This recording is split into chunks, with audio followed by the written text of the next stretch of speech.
Olá, pessoas de merda. Aqui é o Tigre do Mal. Eu tô aqui pra gravar o segundo capítulo do meu vídeo. Caralho. Como eu já disse, esses caras não sabem fazer piada. Por isso que às vezes eu tenho a impressão que ele tá com a mão no meu cu. Bom, eu queria falar que esses caras são uns bosta. Eles não sabem fazer. Você não devia falar assim com eles. Vocês estão vendo um gêmeo aqui? Vocês estão vendo um cara igual a eu? O que tu quer, moleque? Olha, eles são os caras muito legais. Você não devia fazer isso com Cala eles. essa tua boca. Olha Eu só, falo o que eu quiser, caralho. olha só Eu isso. falo o que eu quiser, caralho. Eu acho. Deita aí. Deita aí, filha da puta. Deita. Bom, como eu dizia... Como eu dizia... de novo, a câmera é super louca. Pegando meu olho super aqui, ó.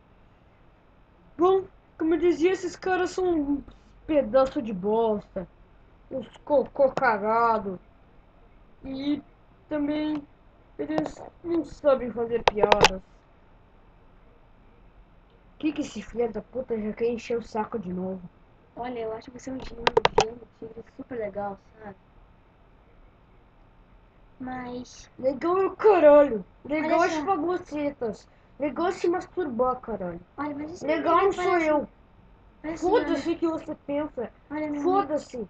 Olha, meu amigo, acho que você não devia falar assim com eles. Cala essa boca. Eles são os caras super legais, você não devia falar assim com eles. Você é muito fral. Você é um caralho. Você não é um ninguém. Você é um cu. Você é um pum.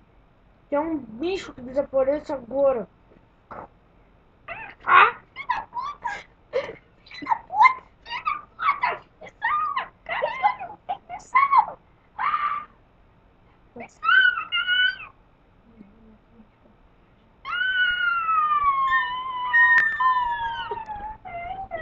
Bom, desculpa pelas loucuras do tigre, né? Mas eu acho que ele tem um pouco de razão. Igual eu gravei no vídeo passado. Igualzinho.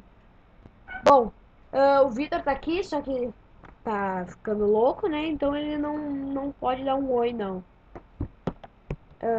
Bom, falou aí, galera. Até o próximo vídeo.